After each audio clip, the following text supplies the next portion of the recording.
welcome everyone to another week of the Focus TV. This is season 9, episode 26. But we have Octavia Wyatt here, Carlos Douglas Jr., Raymond Lyons, Wilson Tucker Jr. Let's get straight into it.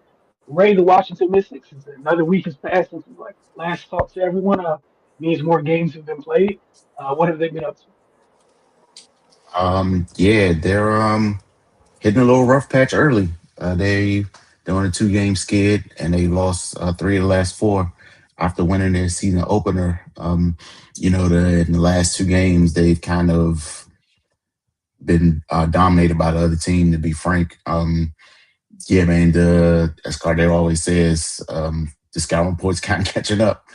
Through the first 3 contests, their core of Shakira, Kiki, and Sonia, they were just kind of being all world, and I was masking a lot of the deficiencies of the team.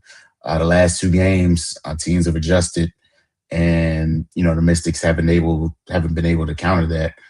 We saw against Dallas, the recipe seemed to be kind of push the pace and speed the game up. And with the Mystics' reliance on bigs, they just weren't able to keep up for the most part. And coupled with the fact that they were extremely turnover prone, they had 8 turnovers in the first quarter against the Wings, and they were down 19-9 after one and never regained their footing. Against Seattle, kind of the same thing. Seattle, they pushed the pace. Letitia Heidemann got off to an extremely quick start, and offensively, the Mystics weren't able to get anything going. Dallas, they packed the paint and basically they're the Mystics to beat them from the outside. And their shooting woes to start the season have been noticeable, to say the least. So yeah, it was difficult for Kiki and Shakira to kind of get anything going. And teams have been giving Sonia a lot of special attention, which she's proven that is deserved. Otherwise, she's gonna torch you. So they got some things to figure out, man. Namely making threes and defending threes and taking care of the basketball. Those are 3 things that kind of stand out as to why they're struggling at the moment. Also, they got to defend without fouling. They're sending teams to the free throw line at an alarming rate, and against Seattle, they were able to get to the line as well. But on top of everything else that they were struggling with, having those deficiencies, it's just hard for them to win games right now. So yeah, man, they got to make some adjustments. They got to go back to the drawing board. They get another crack at Seattle tomorrow night at 10 o'clock. But yeah, they just got to figure it out, man. Georgia, she's still kind of working her way into it. Just some context. This is technically her rookie season. She didn't play last year, so being the point guard and kind of having a direct traffic, she's got to continue to get chemistry with the rest of the ladies and put them in the spots where they can best succeed. And she's got to start hitting some shots as well. In college, she was a good scorer, and they kind of need that. And also, to start the season and the preseason, her bread and butter was kind of getting 2 feet in the paint and compromising defenses and making decisions from there and create easy looks. And she just hasn't been able to do that recently. So it's a lot of things going on. People are questioning lineup decisions and things like that. But this is an extremely young team. They played their first game with a completely healthy roster against Seattle. So still some things with the lineup that need to figure out. So yeah, man, it'll be a lot of adjustments made, a lot of shuffling. The team we see now hopefully isn't the team we see in a month or two. They just got to iron out the kinks, man. But the one thing that they do have on their side, they got a lot of talent. So it's some stuff for Coach Sidney Johnson to work with. They just got to come together and figure it out and start putting some wins together. Like you said, they got 2 games this week. They got another match with Seattle, as you mentioned, tomorrow night. And then they're at home for what seems like the first time in forever. Come Friday. That's another thing. I think Cardinal, you brought it up on the last Mystics Outlook. Majority of their games have been on the road. They've been home once thus far. So we'll see how that goes this week, and We'll check in with you guys next week. With that, on to the NBA playoffs. Things are still moving in the West. things are deadlocked, and I'm sure you guys will get to that on the Eastern Conference side of things. Um, Cardell put up a great post earlier today on Instagram. It was short per our program on the Eastern side of things. But Cardell, we'll start off with you. Your thoughts on the NBA playoffs as we start this discussion. Just go ahead and let me get the good old bracket up on the screen.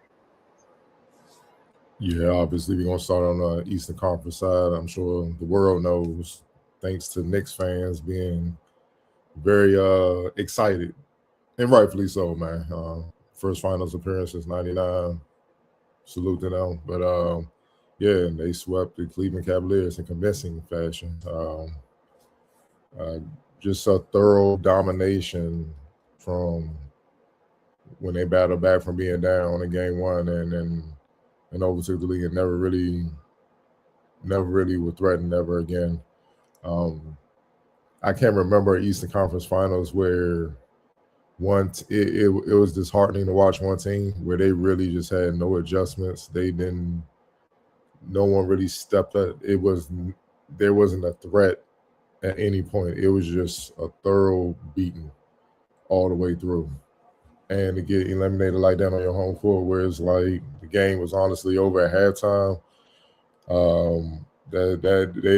that franchise needs a lot of work. I'm not going to get too much on the moves and the recent announcements that they made following the sweep. I'm talking on the Cavs side of things. We're going to hold that for rapid fire later on the show. But it's so many areas that they got to look at to truly be a team that can contend in the East. Because let's be frank, what if Jason Tatum was healthy all year? What if Embiid was healthy? I know that's saying it, but I'm just saying, what if a lot of teams were full strength and ready to go? Would the Cavs have even made it this far? You know what I mean? So they got a lot of things to build on and really grow within that organization, because it's going to be even tougher next year because Tatum will be healthy. Embiid, this will be the first time where Embiid can kind of work out because he's not really injured like that. Indiana will be back. Halliburton, those guys will be back. The Raptors have experience. I'm sure he should be. Duran and those guys should be motivated because they felt they should be the ones going to the finals. You know what I mean? The Wizards are in good position to try to take a major leap if they make the right moves. You see what I'm saying? And that's the thing about this league is when you have your opportunity or your window, you better seize it because that window closes real quick and you may never get back there. It's a lot of players that can attest to that, man. But one thing about this series that pretty much sum it up, and I'm gonna keep it brief and then pass it along. I'm gonna look at the New York Knicks side of things. As a team, I'm not even going to harp on any individual players. I'm just talking about total team between the Knicks and the Cavs. The differences, shooting splits for the Knicks, 50, 38, 73. Offensive rating, 120.8. Defensive rating, 101.3. The Cavs, shooting splits for the series, 42, 28, 70. Oh, and by the way, 69 turnovers in 4 games. We throw that out there as well. Obviously, the offensive and defense rating will reverse. Offensive rating for the Cavs, 101.3. Defensive rating, 120.8. They had no chance.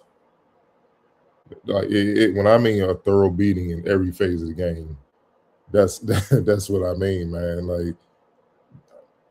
I'm just looking. They the only thing they beat New York in was rebounding, and that was barely. No, they didn't. I take that back. New York out rebounded on 184. Looking at the wrong thing, 184 to 147.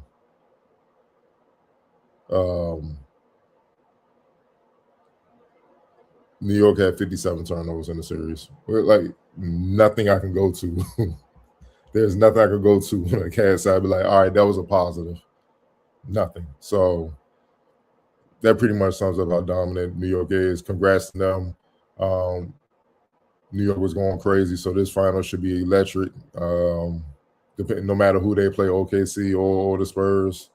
I know the hype is, people low-key kind of hoping the Spurs because of the Wemby factor and all that, the hype will be out insane. But regardless, either team, OKC, either team, it will be, a heavyweight battle, and there would be a lot of hype and buzz around it. And the Knicks honestly got a legitimate shot at winning it. I'm not going to dismiss them, but the road to get to this point was a hell of a lot easier than what the West has to deal with. The West is a gauntlet, man. But you can only play who's in front of you. It's not their fault. They did what they were supposed to do. They handle business, and that's why you got to give them the respect that they deserve, that they're capable of winning it. Now, had they struggled or something to get to this point, then you can kind of question, like, all right, you just the last man standing. You should have put away these teams, but they showed killer instinct. They destroyed them. They ain't played with them. Got them up out of there. They're getting rest, and we're gonna see what happens with when they get to the finals and face whoever comes out of the West, man. But thorough domination, man. And before I let pass it along, I have a question for you guys, and lady, obviously, if the Knicks pull this off, where does Jalen Brunson stack up all time with the Knicks? You got to have some uncomfortable conversations, man.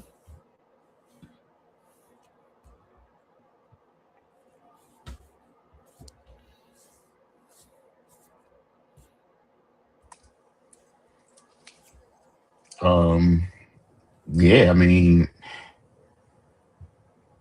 it's tough. Like you bring a cornerstone franchise, a championship, you got to move up the ladder. That's just what it is, man. Results is results. Yeah, that's tough. I mean, does he pass Willis and Frazier, who got 2, or does he? He got to pass. He got to pass. You got to pass Big Pat. It is what it is. Yeah, that was where I was basically going. As great as Pat was, never got over the hump, and there's something to be said about that for the guy that does. So, you can have all the conversations you want and throw whatever caveat you want in there, but sports is a results-based business, man. If you get it done, then it's on the table, at least. The best comparison that I have in my brain, obviously because I'm an Eagles fan, is Jalen Hurts versus Donovan McNabb. Jalen Hurts got them chipped. Now, granted, Nick Foles did as well, but that was kind of unorthodox. But yeah, like you said, it is going to be some uncomfortable conversations that you have to have, especially the fact of, where he was before he came to the Knicks. He kind of busted onto the scene a little bit as a sidekick to Luka, and to now bypass Luka. Now, granted, we know West versus East, but still, to bypass Luka being Luka's sidekick, and then to bring, like you said, a cornerstone franchise, a championship that they haven't had since they said 1999 was the last time they went, but they didn't win. Yeah, they went. No, they didn't win. So eons at this point. I don't even know if I was alive at that period of time. No, they ain't won since the 70s. Yeah, I wasn't here yet. But yeah, so I mean, like that is tough conversations, especially when usually the conversation boils down to a Mount Rushmore. So at that point, you get 4. It get a little dicey, but like you said, I want to have the conversation too prematurely before we get there. Although what he has done to get them there has been nothing short of amazing for them. Watching the game last night, listening to them say how when he did his press conference when he first came over to the Knicks, he told them, I'm not a savior. I'm just a guy that works hard. Like, I think they look at you as a savior now, bro. So it's very interesting. So I'll keep it short, sweet as well. It pains me because these Knicks fans are rabid dogs at this point. Jesus, it pains me. Come on. What? Yes. Pop meat kettle. Jesus Christ. We have been like in the conversation years before. Like he literally just said the Knicks haven't gone to the championship since 1999. At least we had been in some since then. So chill out on us a little bit. Oh, boo Santa Claus. Who does? Come on. Everybody. So again, that's the fandom. That was beyond petty. I thought we were doing that. Anyways, but no, it pains me because it's just but like I said, that's the rivalry that in me as far as that. But objectively, like you can't say nothing about it. Like Cardell, you laid out all of the stats and all of the numbers. I mean, I think their bench was like 3 times theirs in the last game. To even think of the players that we call the quote unquote others always stepping up and coming in. I mean, Landry Shaman, I think, was the leading scorer last night. Deuce McBride played well. I know I got on Mikal Bridges earlier in the season, in the series and in the playoffs. He came back with a vengeance as well. Josh Hart had his highest game ever in the playoffs, I think. Cat wasn't a liability at certain times. I think he played with a focus a little bit more. There, like you said, there's really no negatives that you can really see. Like I really feel like they played hard from the beginning to the end. Like, yeah, they had their lapses in between times. I think maybe the Cavs had like a 7 or 10-0 run, but I mean, I think they said like in multiple games, I don't know if it was in this series or just in the playoff as a whole, like they've had like 3 or 4 18-0 runs.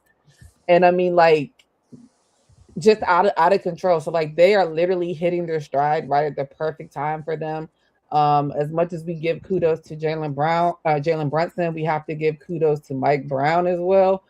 Because he had a lot on his plate, knowing that he was coming in replacing Tibbs because they couldn't get over this hump. Now, like you said, Cardell, I'm sure it's different playing. No, maybe not. I mean, Indiana was on just like a run kind of esque like the Knicks are now, not to the degree that the Knicks are, but of course, a lot of people didn't have Indiana in the championship last year. So maybe they didn't play all the great teams just like Indiana or other teams did in the past. But like you said, you play the teams that are in front of you take care of the business. And the fact that they did back-to-back sweeps at that, not a gentleman's sweep. They went out there, handled business. They got their rest.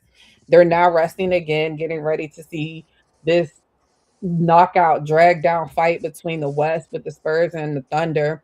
That game comes on shortly, and in that series, it's literally like who part of it is who's healthy because Jalen Williams is out again tonight. I think AJ is out as well.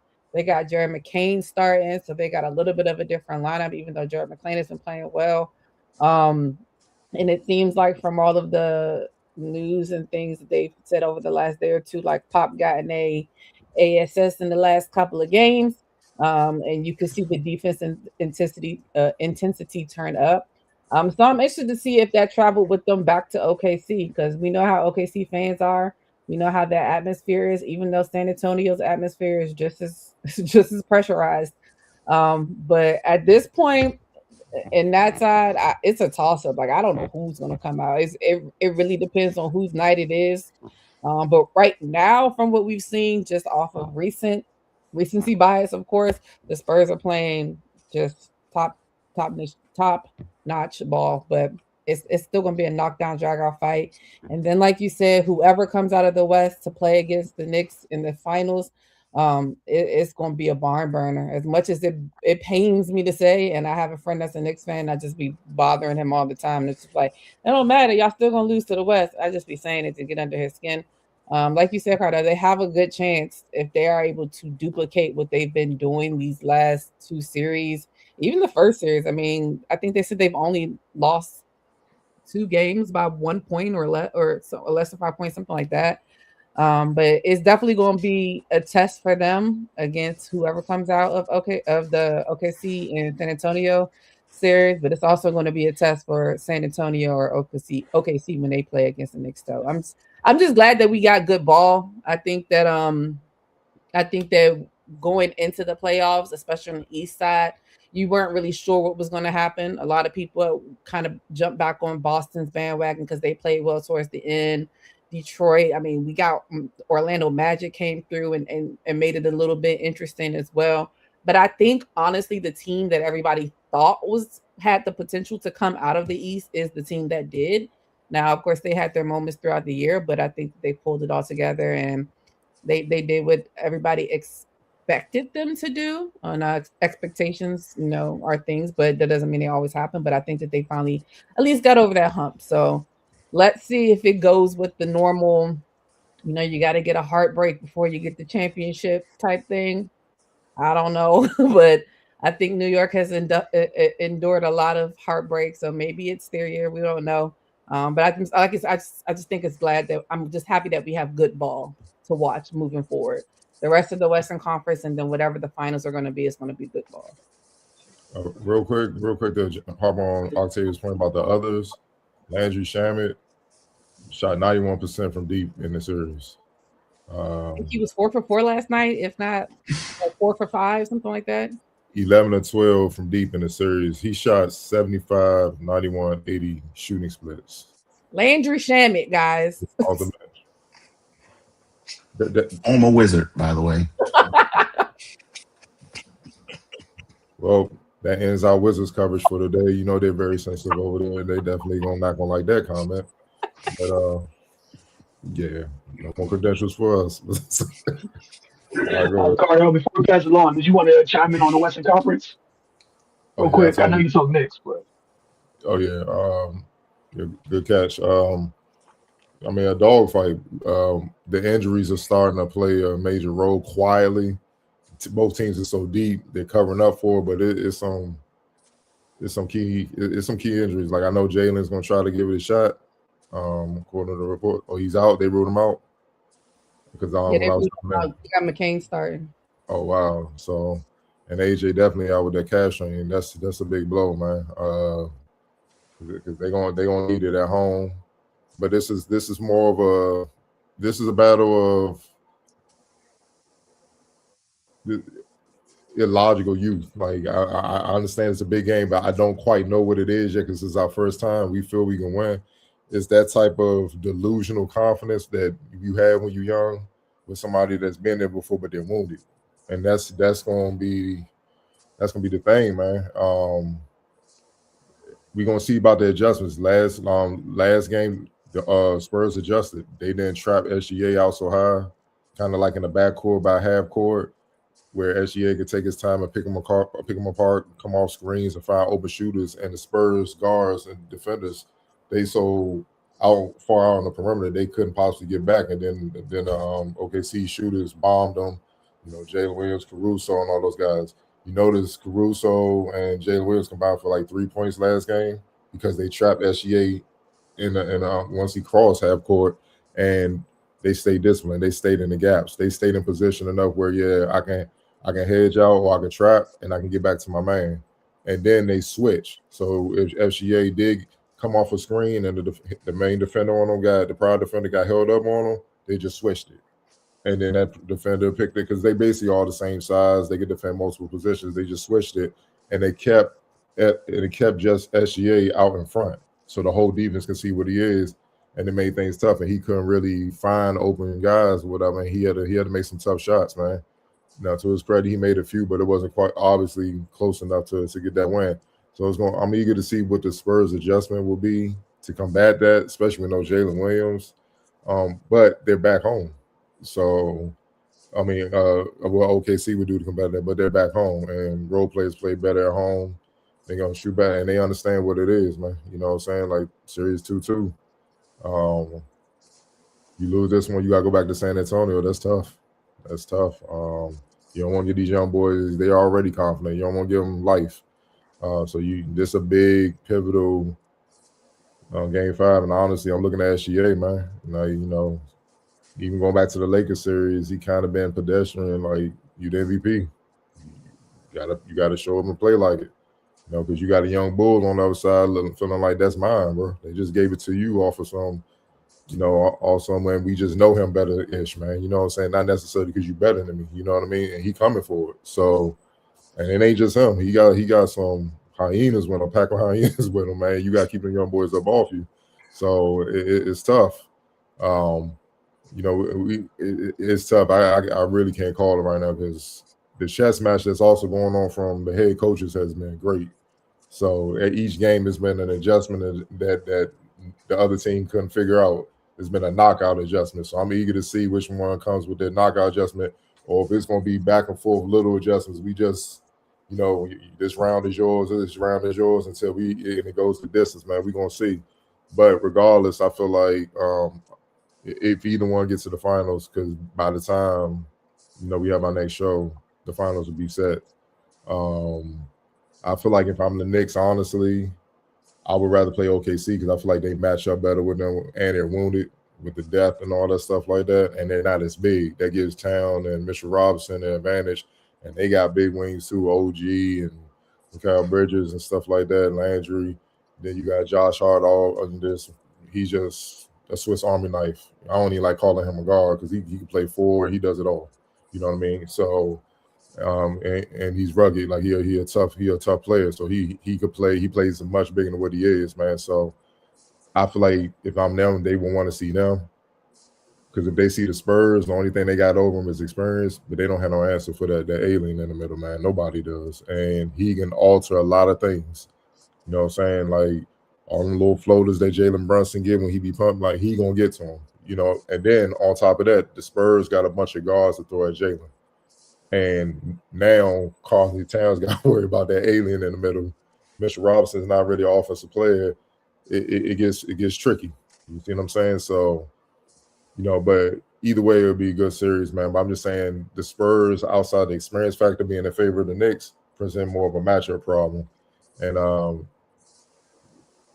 look, when you out east, you only see Wemby twice. Twice a year. You're not really fully comfortable playing against them like a team out west, like OKC is when they see them 4 times a year.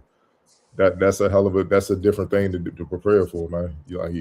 And you don't want to prepare for them on the fly in the NBA Finals, and that's what the Knicks would have to do, man. So if I'm them, I'm like, even though I know they confident, like it's whatever, let's get OKC, man, because that's what he brings defensively and offensively is a different look, man. And we haven't seen it since Big Ralph, and even then with his 3-point range, Big Ralph didn't shoot it consistently from there. So he's added dimensions that we haven't quite seen before for somebody his size. Which I stand corrected. He's 7'5.5", man. You know what I'm saying? So that makes it even worse, man. So, we're gonna see, man. But I think that's kind of where I'm headed for. Like if I'm the Knicks, bring OKC. Right. Your take on all of this as we rapidly approach the NBA Finals? Yeah, man. Just starting out west, like Ariel said, absolute dogfight. This is exactly what I wanted this series to be. Super competitive, emotional, guys putting it all on the line. I think a good point he brought up was, as far as the adjustments, there haven't been a lot of in-game adjustments that turn the tide. Like the games that the teams have won, they just kind of been leading from the front the entire game, and they haven't been able to come back, on the fly. So I think it's going to be interesting tonight because, San Antonio made that defensive adjustment last game and we saw the result. So I know OKC is going to try to figure that out. And if they do, will the Spurs be able to counterpunch, on the spot? So, and this is super pivotal game, man. Like I wonder what the percentage is when the series is tied 2-2. The winner of Game 5 goes on to win the series. Like I'm sure it's something crazy, but yeah, this game is monumental for both teams. So yeah, it's gonna be interesting, man. And like you said, the Spurs, they have delusional youth and confidence. And for good reason at this point. The series is tied 2-2, so it's not like they're out of their depths. So yeah, this OKC is going to have to show their championship medal if they want to get out of this. So I'm just looking forward to that. And yeah, I agree. SGA, I don't think to this point he's had that game where he just put his stamp on it straight from jump. He's had times where later on in the game he's kind of turned up and gave OKC some separation. But I think tonight is a game where he's going to have to let it be known what it is from tip. Because if he gives them the Spurs the opportunity to kind of hang around, It's game 5, pivotal game. OKC's at home. That crowd's going to be ruckus. If the Spurs can withstand that environment and it's a game heading down the stretch, you don't want to put yourself in that position. So that's definitely going to be a thing that I'm paying attention to. As far as the East, just shout out to the Knicks, man. Incredible job to get to this point. They were coming into the season with a lot of expectations. Changed their head coach. They were just kind of in flux, and it looked like it was going to be one of those years where the New York media, the Piranhas, have a field day. But yeah, man, they're in the finals, got a chance to play for a championship, and they had some bumps and bruises along the way too. It hasn't been sweet. But they got here even to start the playoffs, they was down 2-1 to the Hawks. But ever since then, they've been on one. And yeah, it hasn't been the gauntlet that the West is, but they smoked them. They smoked the people in front of them, which speaks volumes to me. Like Cardell said, man, if they just kind of limped their way to the finals, and it would have just been one of those, oh, you just got there just because somebody had to be there. That's a different story. But they look extremely dominant. They look poised and confident, and they got a system that works for them. So yeah, man, they got themselves in a good position, and I do agree that OKC will be the better matchup for all the reasons Cardell laid out. Them being wounded is a big thing because their depth is a big part of their strength. And missing J-Dub, it hurts. It hurts a lot. And AJ Mitchell as well. He's been playing amazing. So yeah, if they can't get healthy and they do somehow make it through this series, it's going to be a lot tougher than I think a lot of people would imagine. So yeah, man, got a dominant showing from the Knicks in the Eastern Conference Finals, which I like seeing that too. I like seeing people put teams out their misery when they should. And as far as the West, I like ultra competitive series as well. So, we'll see, man. As you guys say, with the East, Cardell, to answer your question, you mentioned with Brunson, they get this done.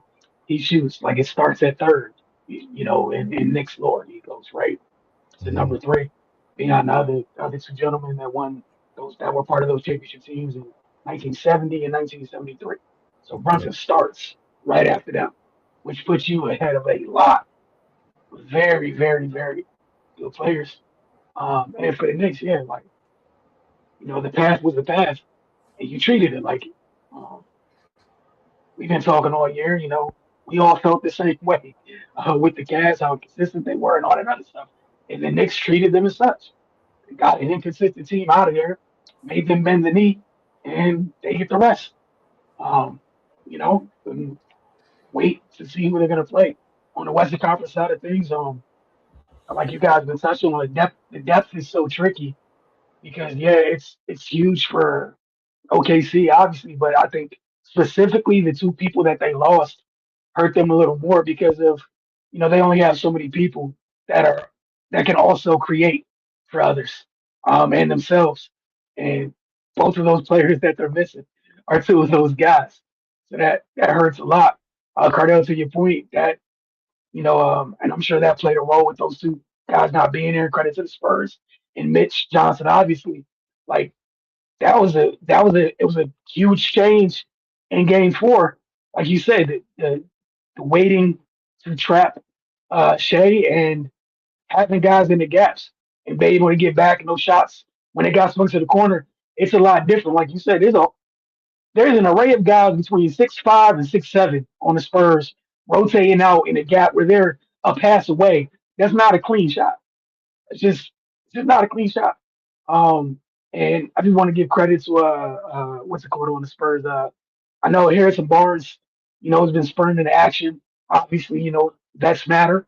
I know people don't really care about that, but vets still do matter. Um, and also Devin Vassell, just being solid is another one of those guys over there. It doesn't get the hype some of the other guys do. But it looked like that kind of the decision to rest the Aaron a little bit kind of paid off for them. I know it's day to day. Clearly, he's just surviving out there. But it's a war of attrition. We see how physical the series is right now. Just I'm sure OKC would love if J Dub was able to be in the De'Aaron Fox state of health where he's at least able to be on the court to survive to see what he can give you. Like that really does hurt quite a bit. And yeah, their depth is amazing, and I don't care what sport it is. As soon as you start, messing with the depth, obviously you missing guys that can start. Other guys got to move up. That changes people's roles, their rhythms, all types of different things ensue. And yeah, the crazy, youthful, just it is what it is. I'm out here playing in the moment that the Spurs have. It's going to be interesting to see how that plays versus the Spurs. Yeah, not the Spurs, but the Thunder missing some folks. So we've been there and the discipline because they've been there. So I'm with you guys. I can't wait to see how things play out. But Cardell, I'm going to pass it to you for sake of leaving. Yes, sir. We're gonna cross a lot of sports, so bear with me. We're gonna stay with the NBA for now. As I touched on earlier, Kenny Atkinson. It was announced that he will return next year as the Cleveland Cavaliers coach. The Cavs advanced obviously to their first conference final since 2018. The team has gone without LeBron James on the roster since 1992. But as we just discussed, they were swept, losing each game by double digits. Support still remains high for Atkinson from key officials within the organizations. And after the Cavs were eliminated Monday night, both Donovan Mitchell and James Harden voiced their support for their coach. Quote, "It's just hilarious," Mitchell said Monday night. "We've done something that we haven't done since 2018. There's going to be criticism everywhere on Kenny, but why? We did it.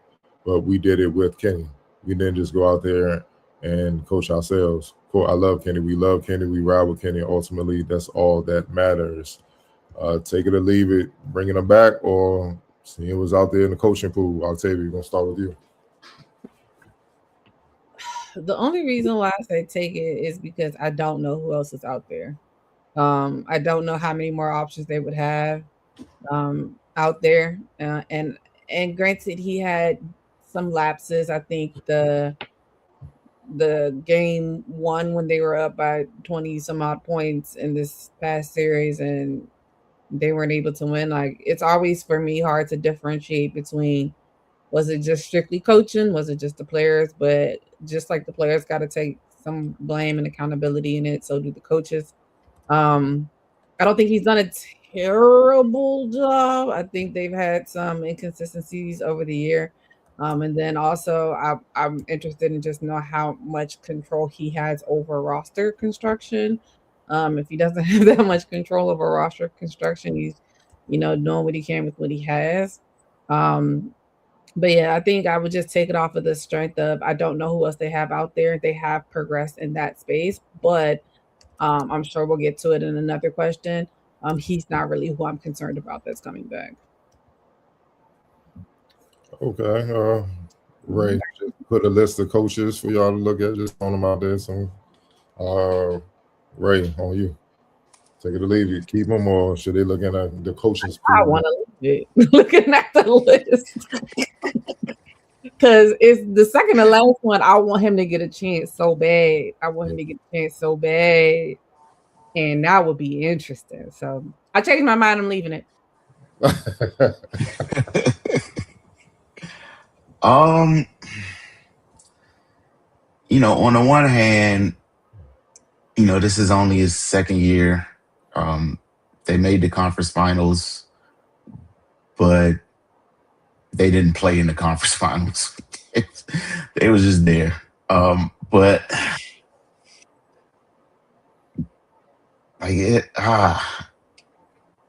because a lot of times I feel like people bail too soon.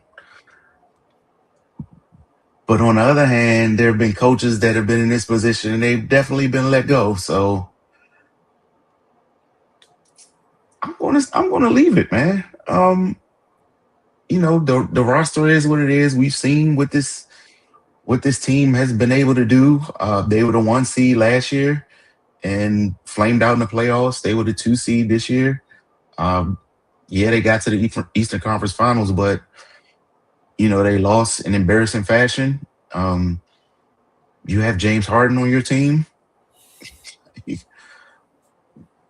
You know what? I honestly don't see them progressing much further. And that just is what it is. So yeah, I'm gonna leave it. 2 years ain't a lot of time for somebody to prove their worth, so to speak. But if we want to hold everybody to the same standard, then this would have cost a lot of coaches their job. And yeah, like Octavia said, man, some of these names that Cardell put in, and the name she was referring to was Sam Cassell. And yeah, he's been an assistant forever. I think he deserves a shot. I think he deserves a shot and not on a bottom feeder. This is a team that's kind of in some form of competing fashion. So yeah, man, I'm gonna keep it frank. I don't like seeing black coaches go into positions where it's just a mess. And then when they can't fix the mess immediately, oh, that's why he hasn't got a shot. I'm tired of seeing that. Give one of these guys a job where they can they got a chance and they don't have to start from scratch. So that is what it is. But yeah, man, this should cost a coach their job. That was embarrassing. If you can't even get the guys to get up for one game in the Eastern Conference Finals, I think that says a lot. Yeah, and piggyback on what you just said, Mike Brown is what you're talking about. That type of hire, going to a good team right away that you can compete with instead of going to a bottom feed. And it's like you got to work a miracle, and by the time you start getting momentum, you're gone. You know what I'm saying? So I totally understand what you're talking about. Wilson, take it and they'll leave it. Oh man, leaving it. And I'm gonna tell you how long ago I left it. Quote, analytically, we won 2 out of the 3 in the expected score. If you believe in process and all that, I'll take that later. End quote. That's how long ago I left it. How did I forget about that? Yeah, man, get him up out of here. Wilson, you're on mute. You even put yourself on mute. You yeah, whatever I had to say didn't need to be heard anyways. It's fine. I refuse to forget about that. This is where we at, Kenny. So you want to chip? This is where you and me at. But that asinine statement, that is ridiculous, sir. That is truly, utterly ridiculous. And then to make that statement, and your team essentially just was like, place me on the guillotine. It is what it is. Nah, man. Come on, man. That's disgusting. Yeah, I agree with all y'all said. I'm leaning towards look, give them one more year, especially since the top 2 players vouch for it. But I can't be mad if they had went the other direction either, man. This is one of the all-time great embarrassing losses, man. And yeah, what you said, Wilson, regarding that quote, it bothered me too, because that really just told me we can't mess with this thing. Y'all know that. It sounded like that, and it's just like, dog. Don't nobody want to hear about no analytics and metrics right now, man. The only numbers that matter is the numbers in the win column. Is it going up or is it staying stagnant? And if it's staying stagnant, people gonna lose jobs. From the players getting moved, certain players getting moved, to staff that's what happens, man. It's the league. You don't want to hear that. And how they came out in game 4, man. And then the other thing, outside that quote, seeing that video of Donovan Mitchell in game 4 trying to, rile up the troops and all that. He's like, and they just, and I ain't comparing him to Brock Osweiler, but it reminded me when I went to see the Broncos play the Commanders. And Brock Osweiler do 3 interceptions and was coming back to the bench to pump the guys. Are like, come on, we can still win this. When I tell you the offensive lineman was looking out the way like this, dude, if you don't get on my face, I'm gonna slap. It was bad, bro. And I was like, yeah, his day's a number. And he wasn't in the NFL much longer. That's how that looked last night. They looked like a team ready to just go on vacation at home, no fight whatsoever, man. And you could tell by how they played. How they played was nobody getting back on defense. Wide open layups in the game 4 on your home court. You don't got to bear it. It's nah, man. It's after analytics, man. You gotta get some guys in there that's willing to compete, guys that's willing to step up, get in your face, do the little things. Matter of fact, I saw a stat. Hold on. I gotta literally bring this up, man, because this further shows just how much they got just outplayed, and I don't want to use the P word, but it's hard to not say when you lose by 40 in a closeout game on your home court. Hold on, man. So, Karl Anthony Towns, Josh Hart, and Mitchell Robinson, they combined for 35 rebounds. The Cavs as a team had 33. 3 Knicks players, and one is a 6'4" guard. I'll rebound your entire team. Moving on. Still on second question, take it or leave it. For the first time since the 22 season, the New York Liberty have lost 3 consecutive games at home, the latest 81-74 to the Portland Fire on Monday at Barclays Center. It was New York's second loss to an expansion team this season.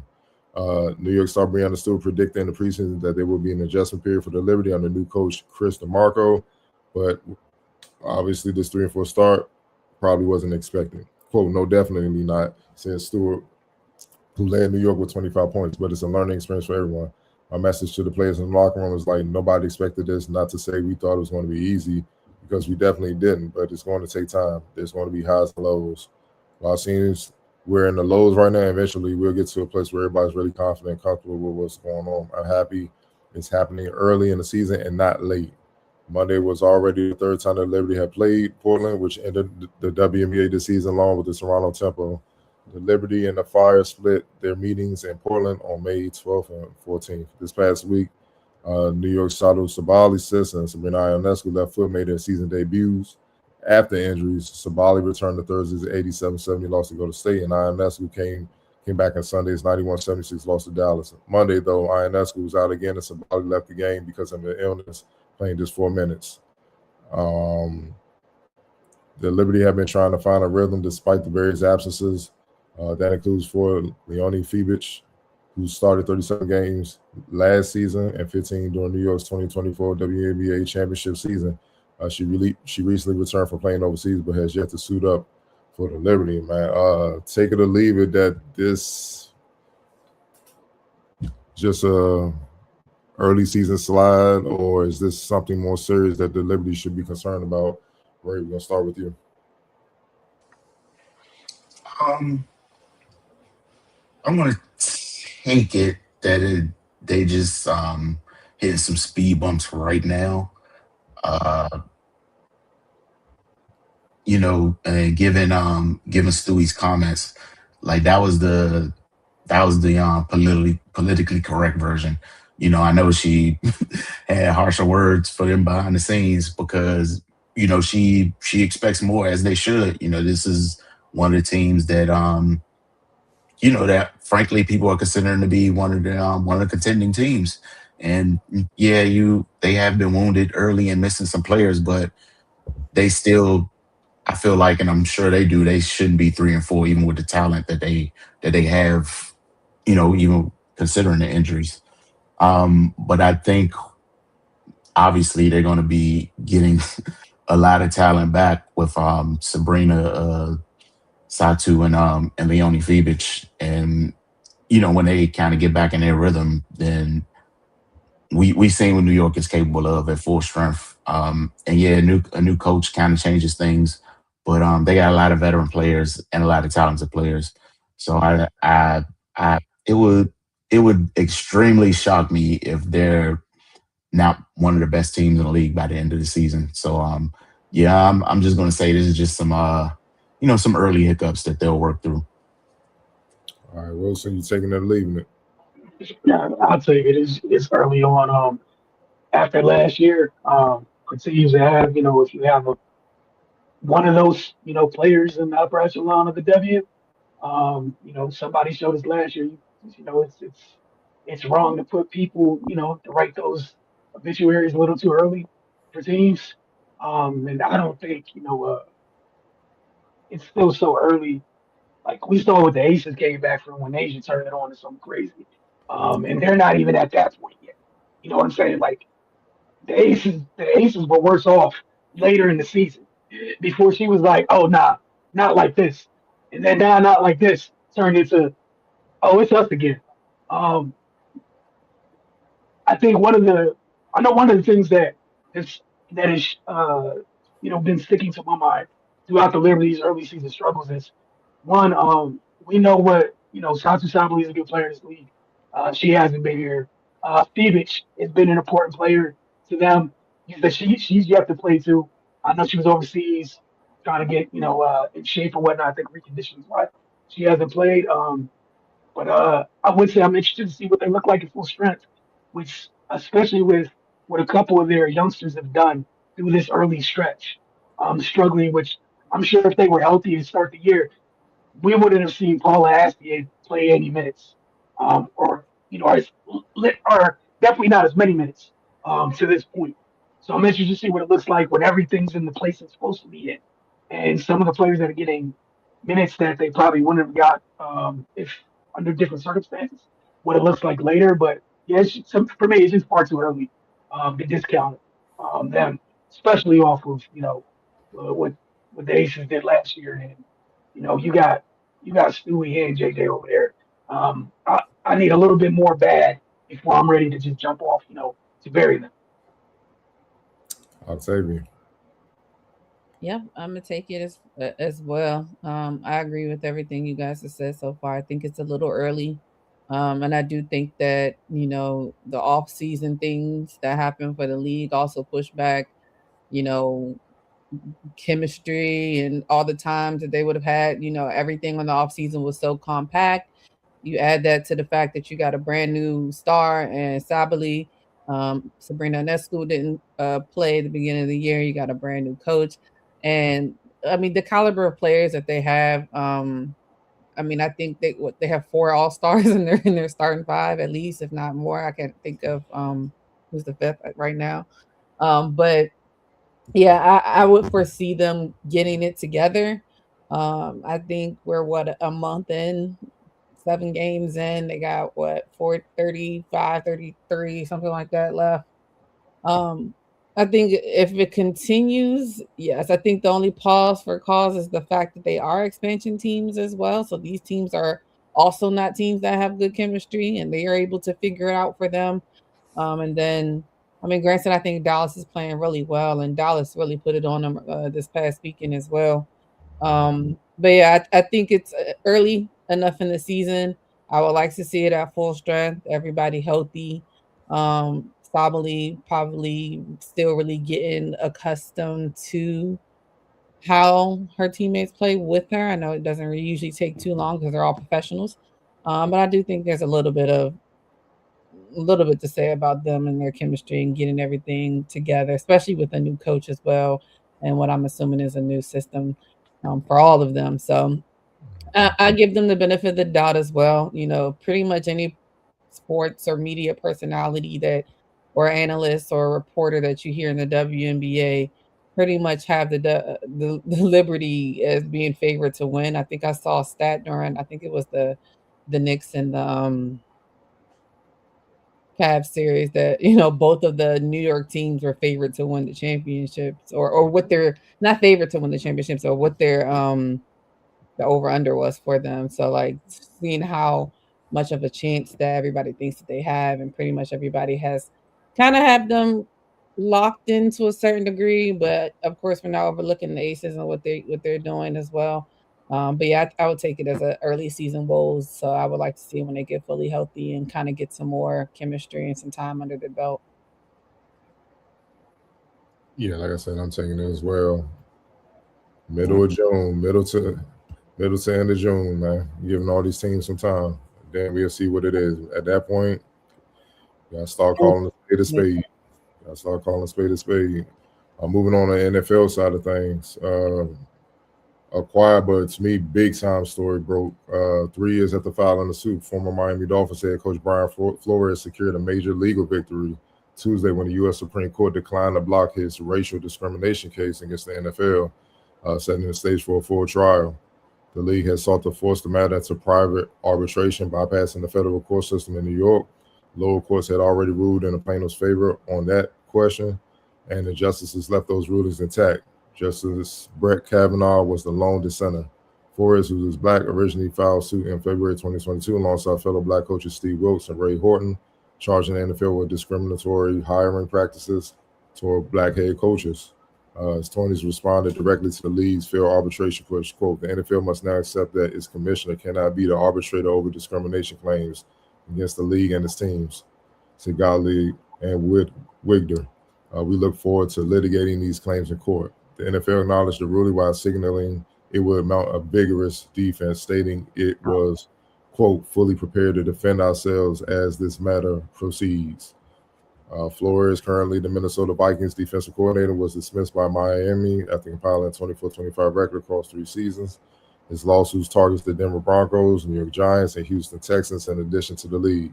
Wilkes alleged the Arizona Cardinals brought him out in 2018 without any genuine intention of offering him a permanent role. Horton claimed the Tennessee Titans conducted a sham interview process for their 2016 head coaching vacancy. Wilson, what are your thoughts on this? Rapid fire. Hey man, I'm taking it. The league's made this so easy. It's a layup.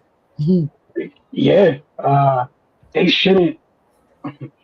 You shouldn't ask the same entity to rule on these types of cases. That's absurd. Like, that's literally absurd. Come on, man. This isn't that hard. But I'm happy that that they did deny that part for the NFL, and I'm sure they will mount a defense. Oh, that sounds good. Bottom line, yeah, it should be arbitrated by a third party. You can't trust you to police yourself. You just can't. And there's been however long the NFL has been in place. That's how many years of evidence we have. You just can't do it. Like, you came up with the Rooney Rule, and you showed us that you refused to abide by it. You showed it. You told us it was a sham. Not by your words, but by your actions. Time and time again. So if we all know that on the outside, imagine how those gentlemen on the inside feel. So again, if us as simple just observers of the sport and the league are very aware of these sham interviews, like, come on, man, this is a layup. This is ridiculous. And going forward, yeah, it does need to be like the commissioner works for the owners. How can he honestly be the decision maker in such a case like this?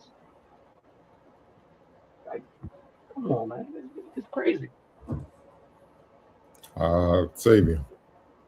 Yeah, I agree. I think it's gonna get real interesting the more and more because, like you said, I do think this was sneaky news because I hadn't heard about it until just now as well, and it's not surprising that it's not plastered everywhere as well. So this is very interesting because that definitely did not pop up on my ESPN today that everything else pops up on. When it comes to situations like this, but yeah, like what's it said, like you cannot police yourself, like that's like common knowledge and common sense. And although they've shown us that they don't follow the Rooney Rule with their actions, they've also kind of shown it with their words. As many times as they kept talking about how they need to reform it, they need to make it better, but yet and still here we are. It hasn't been reformed and it hasn't been made better. So I'm interested to see how it goes. I send my deepest and sincerest prayers to Brian Flores and those other coaches that are involved with it because we know how it can go. And these coaches are doing this because they want to be coaches in this league. And we know sometimes when you stand up against the machine spits you out and they get blackballed and you never see them again. And yeah, they might end up being the sacrificial lamb. And I would hate that for them because they're doing this because they want to be able to have the opportunities to prove themselves.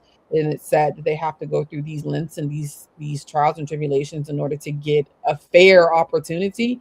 They're not saying they're asking to be given the opportunity off of just random merits, but they're asking to be treated fairly like everyone else, which in this country should be the norm, but we know it's not always that way. So I applaud them for fighting for what they believe in, but I'm definitely sending them prayers that they're able to get through it and get the result that they ultimately want.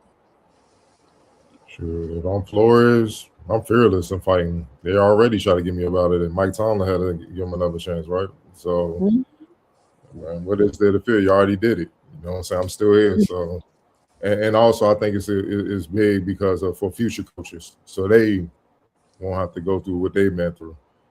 Ray, what's your thoughts on this? Yeah, man, I was honestly surprised when I saw that Supreme Court said they weren't they weren't going to stand in the way. But like the NFL, I don't know if it's just delusion or arrogance or what. You know you're wrong. Like why do you want all the shit to come out under oath? like it's one thing if people just saying it, like we know what it is.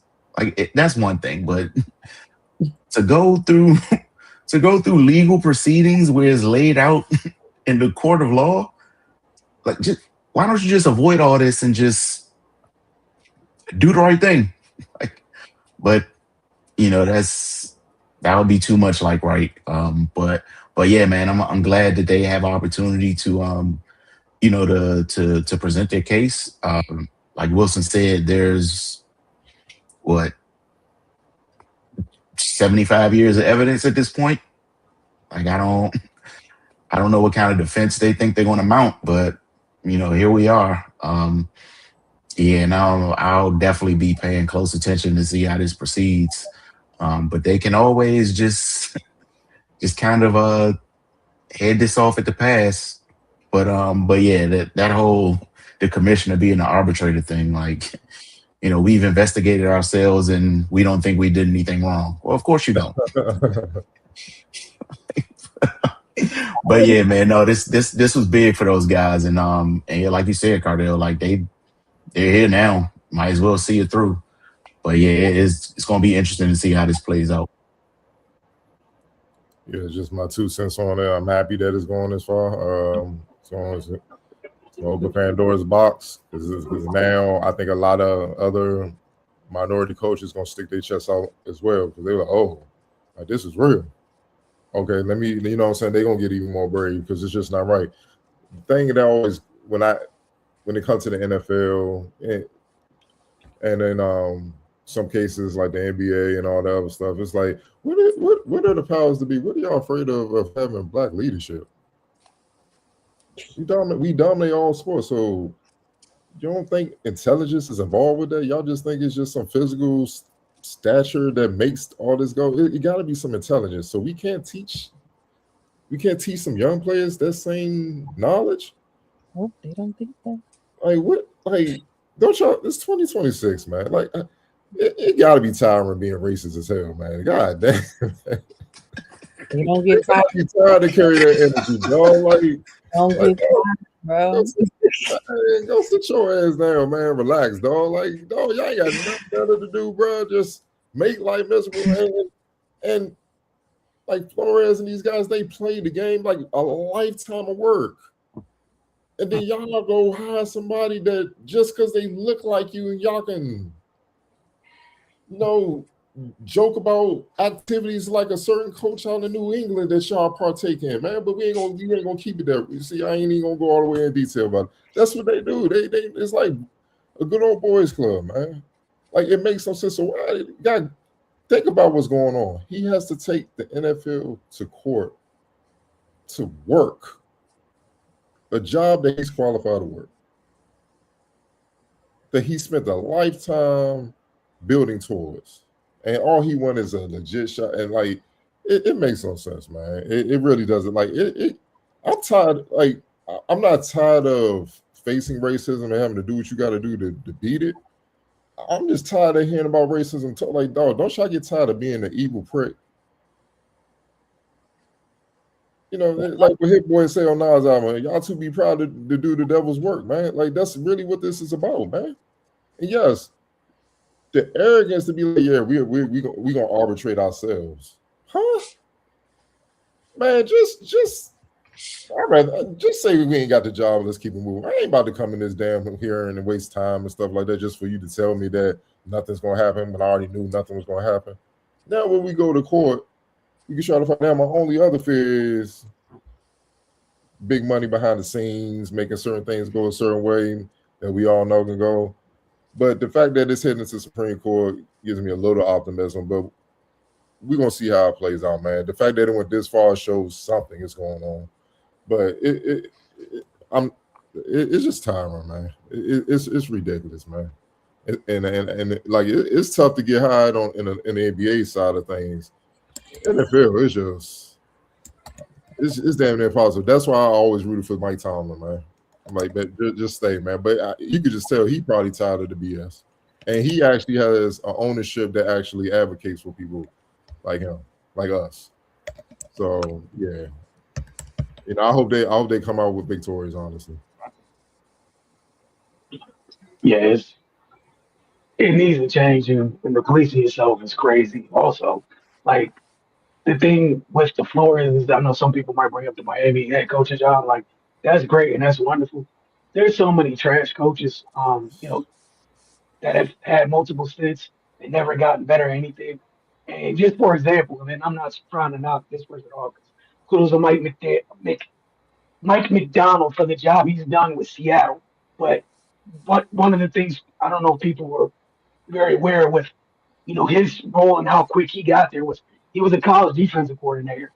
He had 1 year, like it wasn't 1 year, what was it, like 2 seasons? Yeah, 22 and 23. 22 and 23 were his first years being a DC in the NFL with the Ravens, and he did a great job. Brian Flores has manned multiple teams, defenses in his career that have been elite. If Mike McDonald could get a chance, Brian Flores should have gotten another chance by now. There's horrible coaches. One, two, he is so good on the defensive side that people are trying to copy said scheme. They haven't been able to do it. And since he's been in Minnesota, as trash as they have been offensively, garbage they have been offensively. And people still give Kevin O'Connell the credit he deserves, for what his acumen on the offensive side of the ball. And I'm not saying you should take that away from him. That's great. The guy on the defensive side of the ball, there's been top 5 in the league, man. And most of y'all can't tell me who plays defense for Minnesota Vikings. It's just Brian Flores out there scheming up some crap that people cannot figure out. Harrison Smith he extended Harrison Smith's career by like 4 years. My man's toasting coverage. You just don't got to cover because they can send the world at you. It's a great scheme. I'll throw another coach out there to piggyback off your point, Wilson. The old assistant coach with the Chiefs, the enemy. That man had to go back to college. Won bowls, though. Like, you feel what I'm saying? Like, won multiple bowls, had one of the most high-powered offenses. Are you kidding? Reed did all that, bro.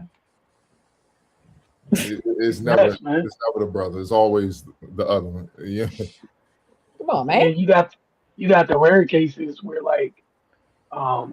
what's happening to Spags, Steve Spagnuolo, obviously a white guy over there in Kansas City, where he's been outstanding defensively, and it's almost just assumed, again, just so how the NFL works, it's almost assumed that he's just not going to get another head coaching chance.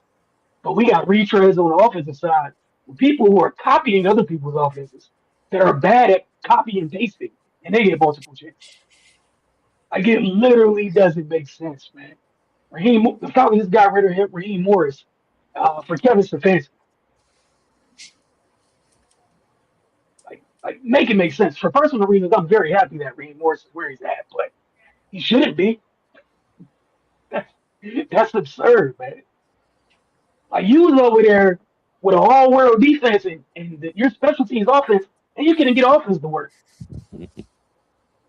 I watched the offense with no people on it work for 17 weeks. Sir, what are you doing? And nobody says anything. You just go from failing over there, Myles Garrett over there just holding up your life. And it's cool that y'all can't get a first. Y'all lost games because you couldn't get first downs. That defense was that dominant. And you're an offensive coach. And instead of being sent to go to college and get your stuff together, you got rewarded with a whole new scheme of offensive players over there. That's your reward. The other former coach, go back to being defensive coordinator. And like to your point, Cardell, then I started up about not being good enough to teach.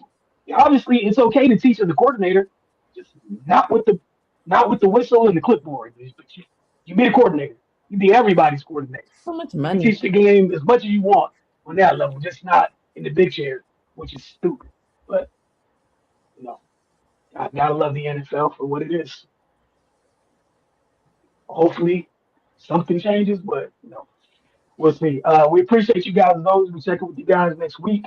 Wizards folks, Mystics folks, we'll see y'all this week. We got some stuff going on for you guys. Some tabs on social media, so you know when to tune in.